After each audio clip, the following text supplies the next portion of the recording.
The case that changed America, the trial of O.J. Simpson. It is generally believed that the case of O.J. Simpson I, sometimes referred to as the trial of the century, is arguably one of America's most famous and most contentious cases ever. This is something that the great majority of people tend to agree on. O.J. He was alleged to have committed the gruesome murders of his ex-wife, Nicole Brown Simpson, and her friend Ronald Goldman. The popular former NFL football star, actor, and media personality was implicated. Apparently, the two victims were found dead in their houses. It was apparently he who had committed the brutal murders. If the location within the city is assumed to be in Las Vegas, Nevada, it appears to be the actual site where the murders had been committed.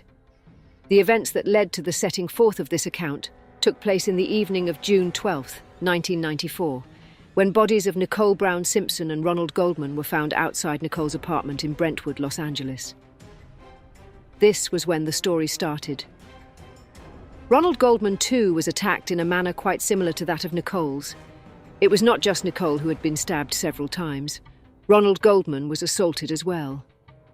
Ronald Goldman's assault and Nicole's stabbing, with Simpson's relationship with Nicole, coupled with his activities in the days following the killings, positioned him very quickly to becoming the leading suspect. This is because Simpson's actions were those that contributed to his swift climb to the position. After it was released to the public that the murders were indeed real, the public population, as well as members of the police force, immediately made comments over his involvement. Simpson was presented to the public and the law-enforcing authorities as the prime suspect. Simpson was supposed to report himself to the police on June 17, 1994. It was the date he was supposed to surrender. However, instead of cooperating, he became the protagonist of a highly dramatic, widely filmed low-speed chase in a white Ford Bronco, driven by his friend Al Cowlings. The chase was conducted at a slow pace. It was hugely fast, where speed was involved in the pursuit. The pursuit went with a moderate speed all along its course. Simpson took the law enforcement officers through a long, winding road in the city of Los Angeles during the entire chase, which was televised. This path attracted many people. At this point, the pursuit was halted at Simpson's house and ended there. That is where it was halted.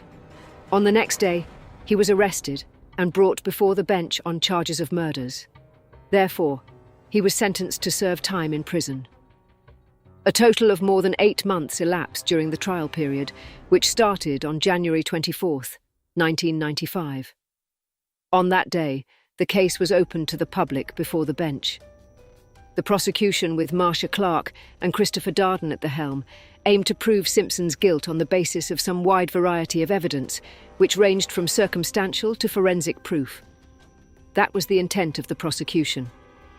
In respect to their investigation, they found much relevance in the bloody gloves that appeared at the scene of the crime, and also in Simpson's apartment.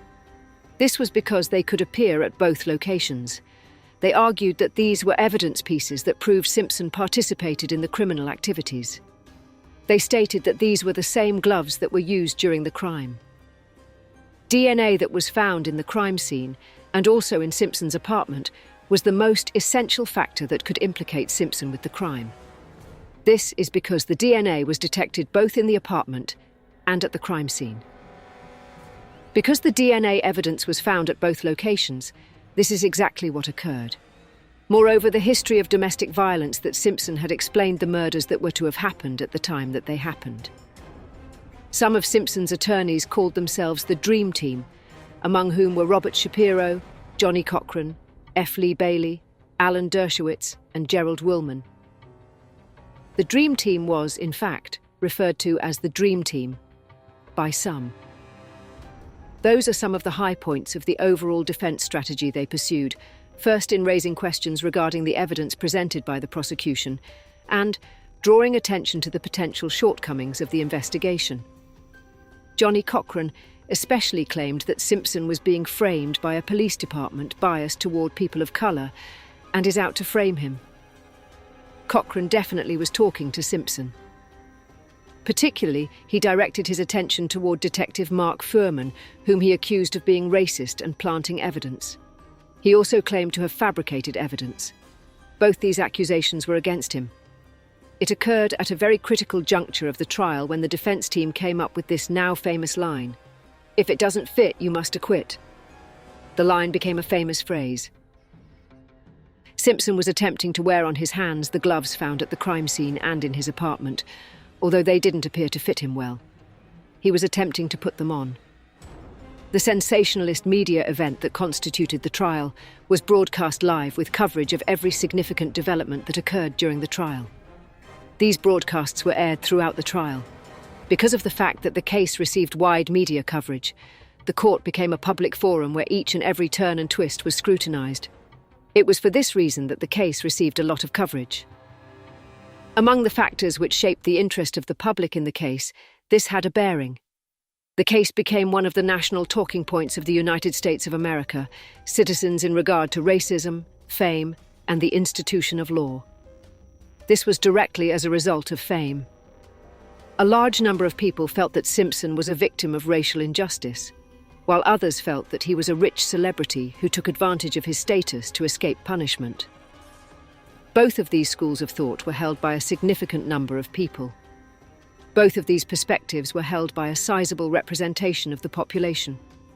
On October 3rd, 1995, the jury took its time deliberating over all criminal charges levelled against the defendant and finally declared that the defendant was not guilty of them. The verdict created quite a bit of emotional hubbub among those people who are situated in other parts of the country. Of course, there were many who, as a reaction to the verdict, felt a moment of victory over institutional racism and triumph for the cause of racial justice. And there were many who felt Simpson had been allowed to get away with something, and that this was unconscionable. They believed this was a gross injustice that had been perpetrated. After the completion of the trial, Simpson was again confronted by new judicial challenges that he needed to address. The year 1997 represented the year when a civil court had issued its judgment to rule him liable for the tragic deaths of Nicole Brown Simpson and Ron Goldman, respectively. In addition, he was charged to pay the victims' families a considerable sum in their respect. Simpson was sentenced to 33 years in prison in 2007, following his conviction on armed robbery and kidnapping charges. It is that sentence that the verdict delivered in 2007. The case led to a legal fight which, in 2007, was the first of its kind for Simpson, as Simpson walked into the courtroom with the case. He was released in 2017 for having served time because he had been incarcerated for quite some time. The O.J. Simpson trial, because it had such a huge influence on the way the citizenry perceives issues of race and justice, and the way the media reports on the courts, is still regarded as a landmark case. Although, it is nonetheless regarded as a landmark case due to the circumstances surrounding it. The buzz that it brought has lingered in the talk of celebrity trials and the work role celebrities continue to play. Would you like it? Hit the like button and subscribe to our channels for more interesting and informative videos.